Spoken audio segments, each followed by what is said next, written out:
From the New York Times, I'm Sabrina Tavernisi, and this is The Daily.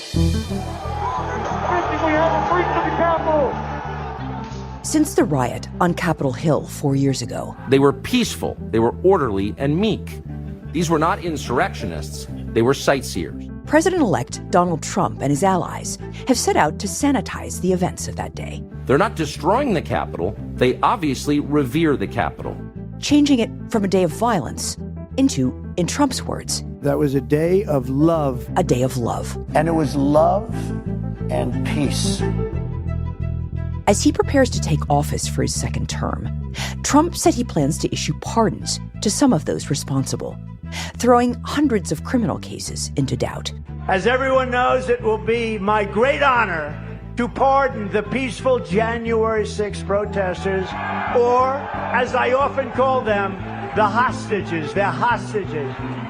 Today, my colleague Alan Feuer talks to one of those rioters and explains how the pardons could help rewrite the story of what happened on January 6th. It's Monday, January 6th. Alan, welcome back to the show. Thanks for having me. So, Alan, it's been exactly 4 years since January 6th. You've been our guide for understanding that day and the legal consequences for those involved. Donald Trump's win, of course, throws those consequences into doubt. But before we get to how this landscape might all be about to change, let's start with the basics. So, as of today, January 6, 2025, give us a summary of where things stand with the legal cases of the people who participated. Sure. So this has been really my full-time job since January 6, 2021.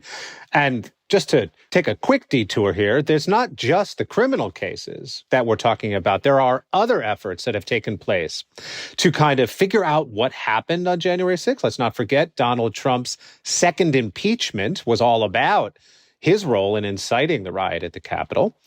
There was a very expansive congressional investigation into this.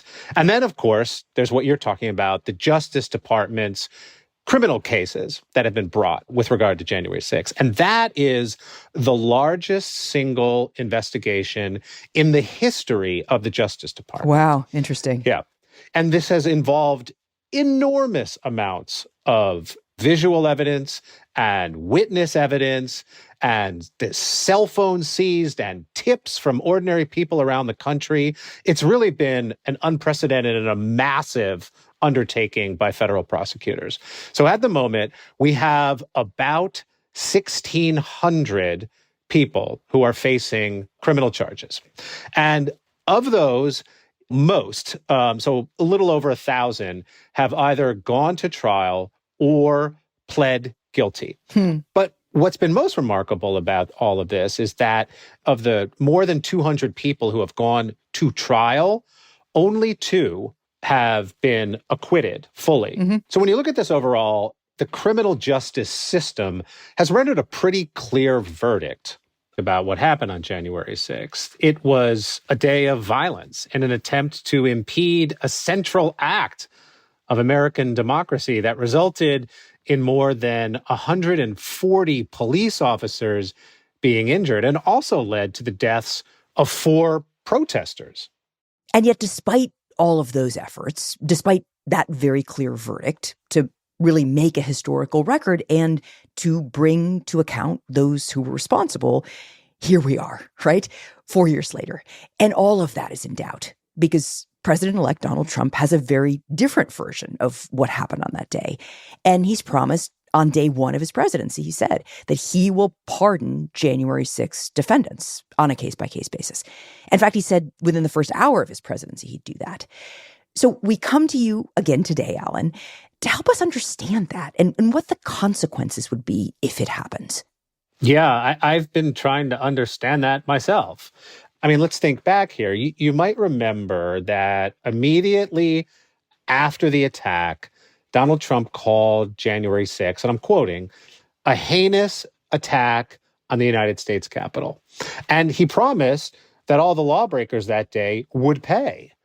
But as I followed this story, I've watched that not only has Trump changed that narrative, changed his position on it, but that he's done so almost in a kind of private dialogue with the rioters themselves. Collectively, it's as if they've come up with an alternate reality to explain what happened on January 6th. And at least for me, I've found that if you want to understand that other reality and all of the really important legal and political implications that emerge from it, you kind of have to get inside the dialogue that Trump was having with the January 6th rioters first. Now, look, I mean, I found that most people who have been charged in these cases are not willing to do long on-the-record interviews. But I did meet one guy who was willing to kind of sit down and walk me through his whole story with the idea of, hey, what's going to happen if and when Trump issues pardons? Hi, Anthony. Hi, Alan. His name is Anthony Vo. I am currently 32 years old. He's kind of a young guy. He's from Indiana, and he entered the Capitol on January 6th, didn't hurt anyone, didn't break anything, and he was ultimately convicted at trial of 4 low-level misdemeanors, including disorderly conduct. So in that way, he's actually pretty typical of most January 6th defendants, the majority of whom were charged with only relatively minor offenses, except for one thing. At the moment, I am currently seeking refuge from the current United States government. He's on the run. Like from the law? Yeah, like he's on the lam. He was supposed to report to prison after he got sentenced, and he just didn't. He skipped. Wow, that's wild. Alan, do you normally talk to people who are on the run from the law? It's happened a couple of times. Okay, so tell me more about Anthony. Sure. I am a family of Vietnamese immigrants. They all came over legally from Vietnam as a result So of, Anthony's father fought alongside U.S. troops during the war against the Viet Cong. And after the war, his family emigrated to the United States, and Anthony was born here. Like that. We just love this country and, the freedom and everything else that it symbolized for us coming from Vietnam. His background might sound kind of surprising, but actually he's got a pretty typical story for a Trump supporter. He gave me that persecution complex, which made me start paying attention to him. He saw Trump as an outsider candidate in 2015. They accuse him of being like sexist, racist, all these different things. He doesn't trust the mainstream media. Like, hang on, what's going on? Why is the media like all seemingly coordinating against Trump with all these like demonstrably false headlines that are all out of context if you just like look into it a little bit more? And flash forwarding to the 2020 election night arrives. And as we saw with a lot of Trump supporters, Anthony does not believe it's true. New votes came in or whatever. Oh man, there's like a lot of gaming potential with these mail-in ballots. There's a lot of like security gaps. Like Pennsylvania, they illegally changed their voting deadlines. No signature verification was done for these ballots. So many different things like made me suspicious. He's just steeped in this world of election conspiracy theories.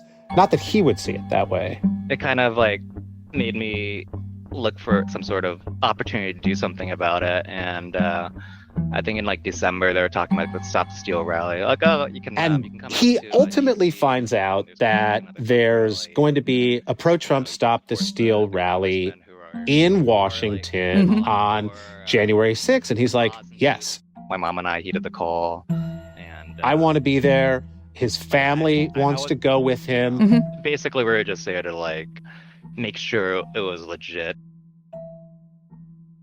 And he ends up joining a group of Vietnamese rally-goers. People are giving out like Vietnamese banh mi sandwiches to everyone.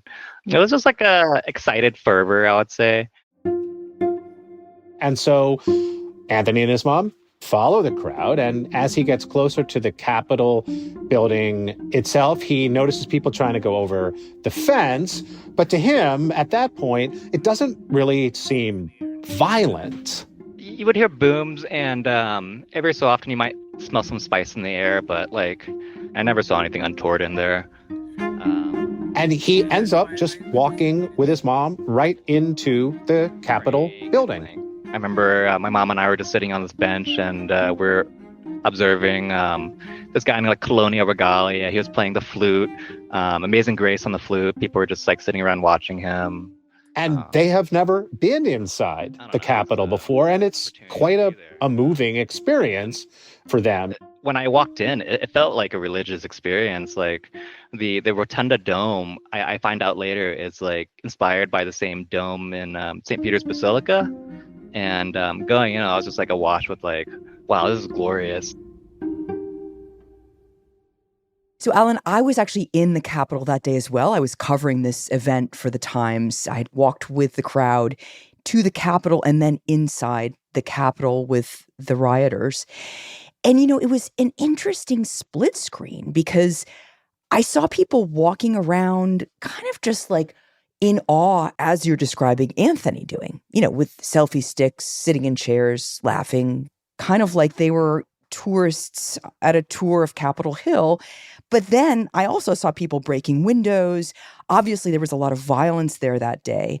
And, you know, it just allowed everyone to emerge with their own story of what happened that day. Like everyone had their own narrative, which for them was true. And it sounds like Anthony had his own narrative. Yeah. I would agree with you entirely that not one thing happened on January 6th. A lot of different things happened on January 6th. But even the people who saw themselves as peaceful protesters contributed in some part to the larger chaos of what was essentially a riot that culminated in this historic and violent result. But yes, Anthony had his own very particular story and version of events. I felt like it was a situation where like normally you wouldn't be allowed here, but I thought that this was like a very special opportunity that we earned to be able to exercise our rights. Like the end of V for Vendetta, like obviously normally like those people wouldn't be allowed to like do what they're doing, like assemble and whatever in front of their parliament, but by massing together peacefully, from my eyes, they were able to make their voices heard. In his mind, what he was doing was this kind of expression of democracy. He was out there petitioning the government, right? He wanted redress for his grievances. Right. That's how he saw it. And I will never forget having read the FBI interview of one rioter who actually was quite violent. But at the key moment, at the height of this interview, the guy kind of breaks down crying and tells these federal agents, I thought I was the good guy that day. So Anthony and his mom stay for like 20, 30 minutes until basically they're kicked out by a Capitol police officer. The guy's like, gotta go. And they do. They leave the building and they eventually make their way to the DC Metro. I see like the first like bits of news coming through my phone, like all the initial headlines, like rioters storm the Capitol, rioters like block the vote or whatever. And all these things, like they kind of caught me by surprise. So like, and he's getting the news in real time from his phone about busted windows and beat up cops and, you know, like the real bad stuff, terrible stuff that happened that day. And frankly, he says that he's shocked about all that because it didn't match his sort of personal window on January 6th. So like when I was like reacting to it with friends on like social media, DMs and such, I was basically mocking media about like, oh yeah, we stormed the Capitol. It was like, we walk right in. Like, you know, I thought it was like, just like over the top embellishment. So I was just like having fun with it. As you learned more about the day, did your feeling towards the day change in any measurable or important way? I did think that people were starting to say like, this is like a big setup or whatever. And, you know, it did seem to like be that way.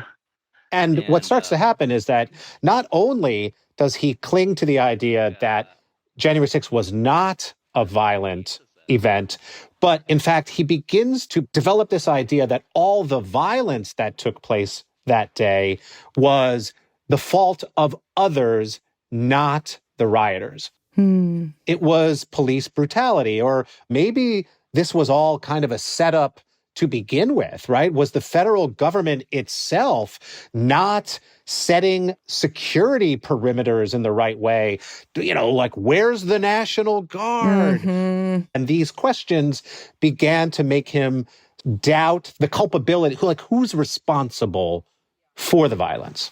So despite the footage of the violence around the Capitol that day, Anthony is kind of sorting through it all and landing on a pretty different version of events, namely that the whole thing had been set up. Yes, and that's a quite common belief among January 6th defendants. And, you know, in the year after the attack, it really took hold in the broader right-wing media. Okay, so we know that's not the end of Anthony's story because he does eventually get arrested. When does that actually happen? It's about 6 months later, and he is picked up by a local FBI field office in Indiana. I think the first thing I said to like the officers was like, you got me. And I remember like kind of thinking out loud to the two interviewing agents as I was like, you know, going through the paperwork and such. I was like, how can I beat this? And so he ultimately goes to trial. He chooses to sort of put the government to his test. You know, I was like staring into the maws of a kangaroo court, but I just felt like I had to go with it anyway. And during the trial, prosecutors end up citing text messages that Anthony sent after the 6th, saying things like, oh, the cops had it easy that day, and it would be easy to go back to the Capitol armed. He also makes a decision to attend a vigil that has been going on at the local Washington jail for years now. And that's where many of the most violent January 6th defendants are being held on pretrial detention. It's called the Freedom Corner. So I just wanted to go there and support the people that were stuck behind bars, awaiting their trial that they haven't even received yet, suffering through like God knows what conditions. And you have people who are flying flags and eating snacks, and they often call into the jail to talk to the inmates, and they live stream broadcasts with these inmates. But like sleuths or whatever, like on the live streams, like started reporting me. And then I think by Anthony is not supposed to associate himself with any other January 6th defendants or, you know, people in that community. And so that decision on his part really irks Judge Tanya Chutkin, who is probably best known for having been the judge who was assigned to Trump's own January 6th case. And she really kind of lays into Anthony about this particular issue. So when it comes to the moment of, okay, he's been found guilty, and now what's your sentence? She ends up sentencing him to 9 months in prison, which is, as far as these misdemeanor cases go, it's on the high end. But of course, we know that he doesn't ultimately report for his sentence. That's right. He decides, you know, it doesn't matter what the judge has said or what the law says. He's not turning himself in for what is supposed to be his date in June to start serving his prison term. I don't know. A couple of my heroes were like Edward Snowden, Julian Assange, like all these people that had to, you know, flee to like find safety or whatever. And yet there's one more thing that's informing Anthony's decision.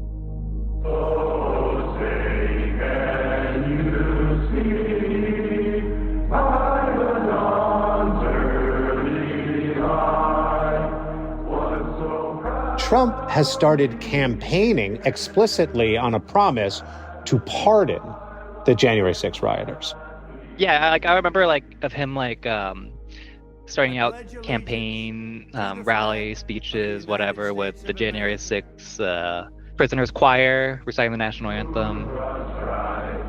In fact, at the very first official rally that Trump holds for his re-election campaign, he takes the stage to a recording of the national anthem being performed by a choir of January 6th inmates. These are people who are in prison in Washington, D.C. for crimes they committed on January 6th.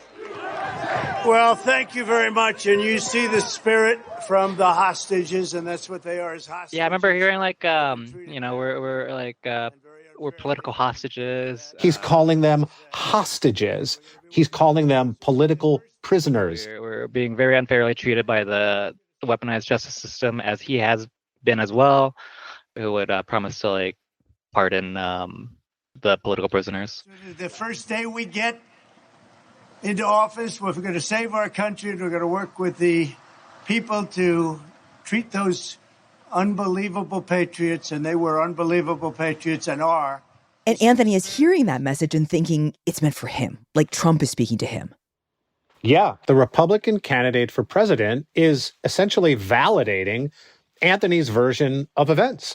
And he thinks to himself, why should I report to prison? I think I can get a pardon. Of course, what happens next is that Trump wins the election. To me, it was like, I guess, light at the end of the tunnel. I was crying happy tears that night, all in the next few days afterwards. And there's this tidal wave of optimism among the January 6th defendants and their families. At the Freedom Corner, that vigil outside the jail that Anthony attended, they pop champagne bottles on election night. And you just saw this whole community being absolutely certain that Donald Trump was going to ride to their rescue and save them. When I first got arrested, I kind of knew that this is a thing that's going to be a process. Like, it's going to take a lot of time, a lot of things to happen for the tide to turn. And it was just going to take a lot of patience and a lot of work to be able to, overcome it. But I think we're all like stronger for it now.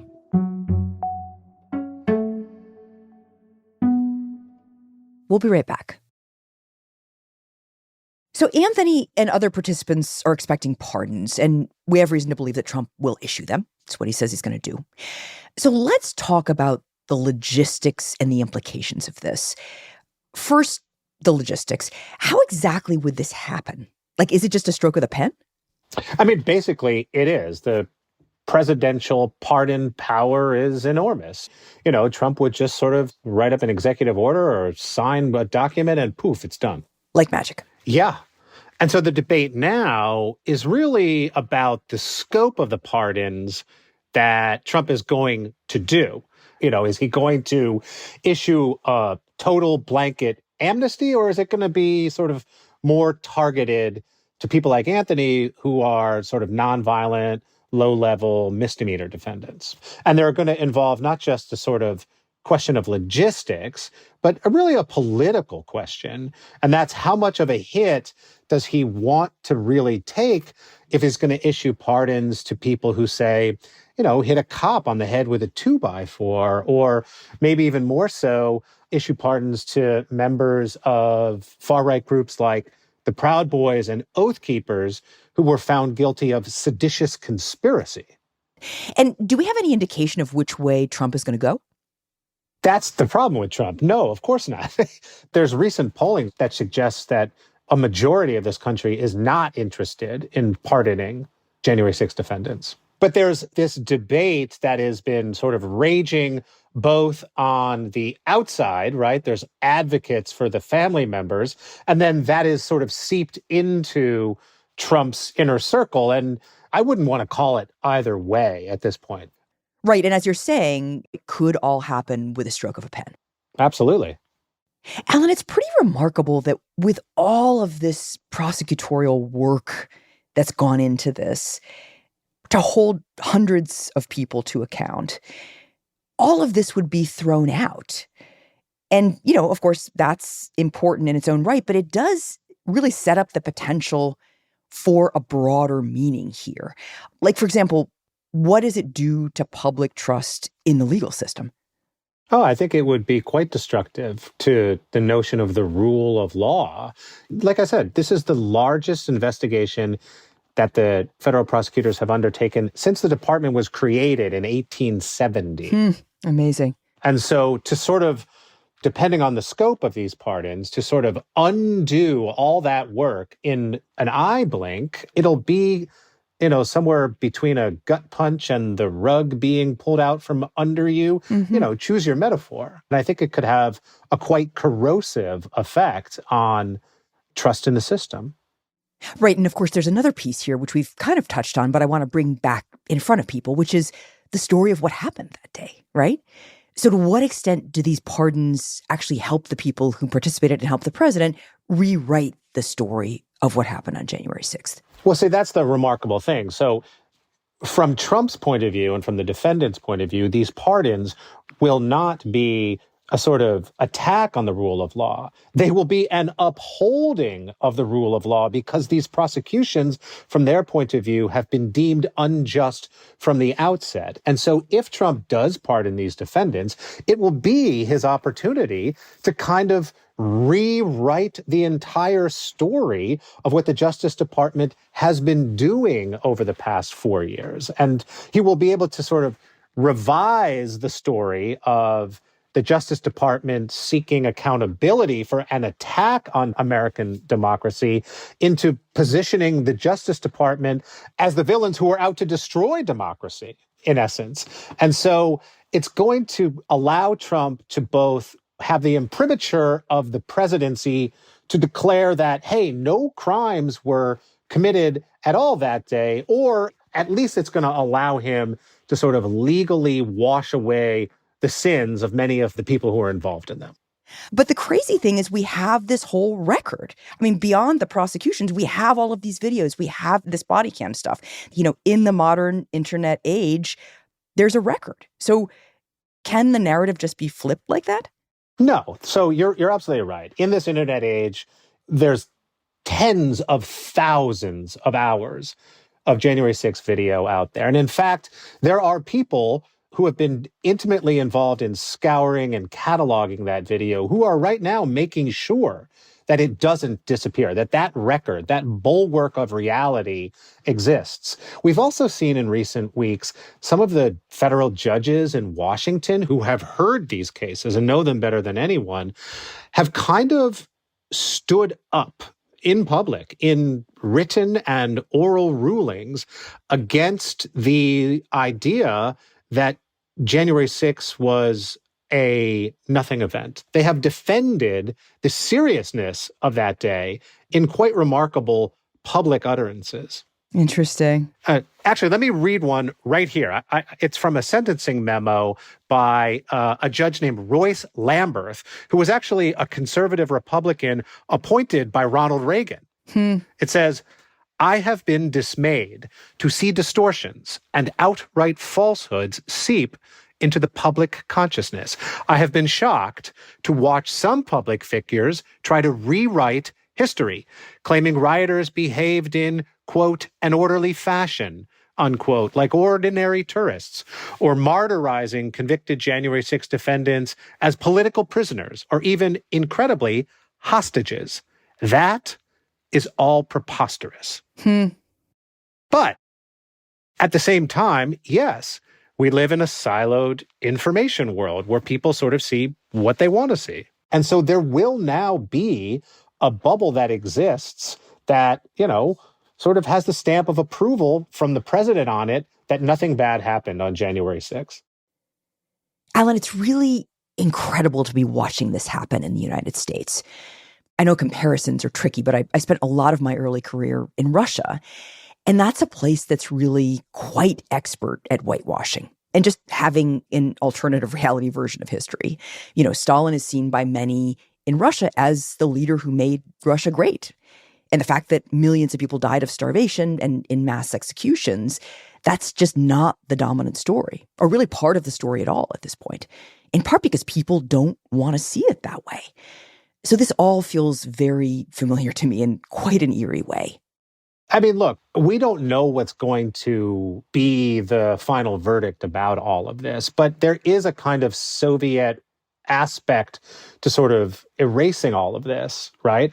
That is not how the January 6th defendants obviously see it. They see this as the lifting almost of Soviet oppression on them. And so that's why there has been this tug of war all along.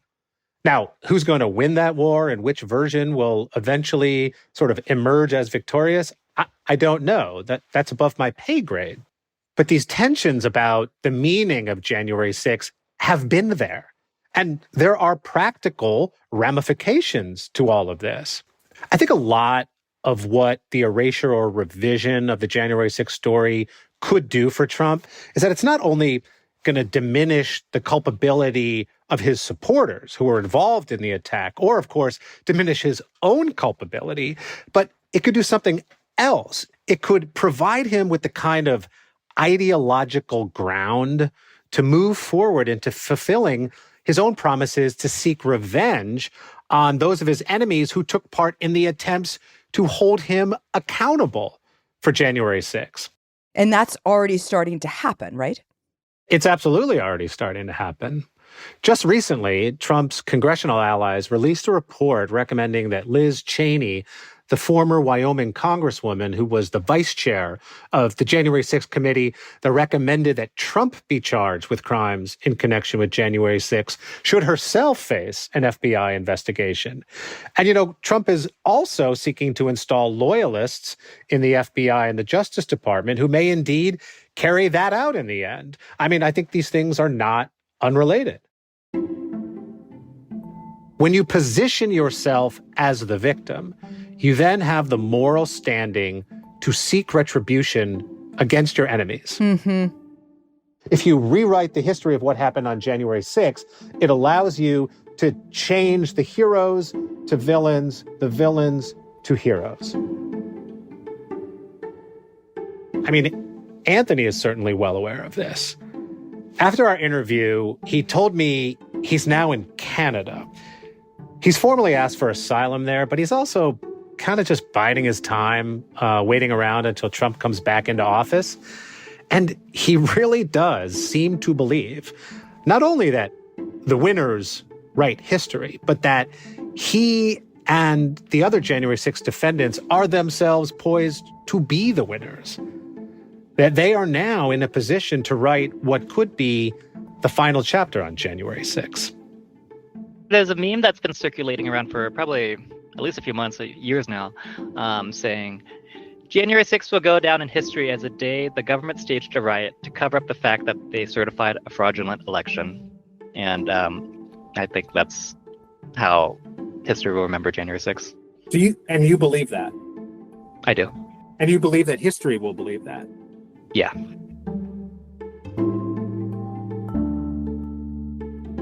Alan, thank you. Thanks for having me. We'll be right back.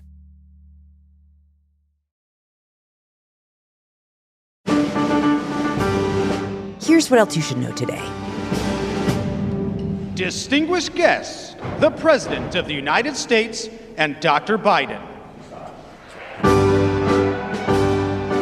Over the weekend, for his final time in office, Joe Biden bestowed the Presidential Medal of Freedom, the nation's highest civilian honor.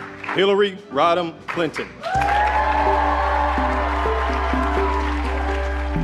In doing so, he singled out several public foes of his successor, President-elect Donald Trump, including Hillary Rodham Clinton, Trump's Democratic opponent in 2016. As a lawyer, she defended the rights of children. As First Lady, she fought for universal health care and declared women's rights are human rights.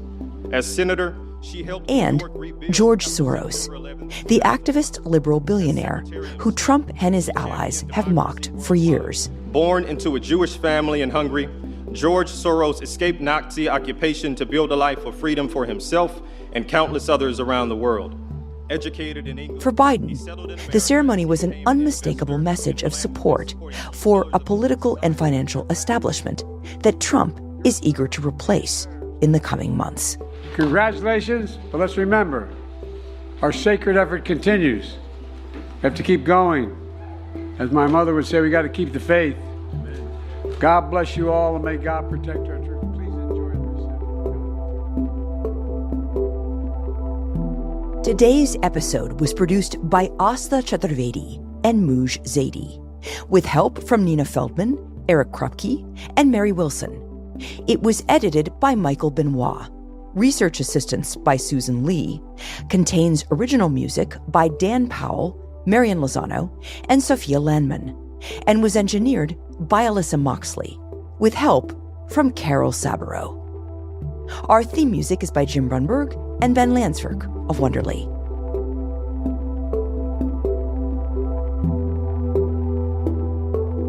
That's it for The Daily. I'm Sabrina Tavernisi. See you tomorrow.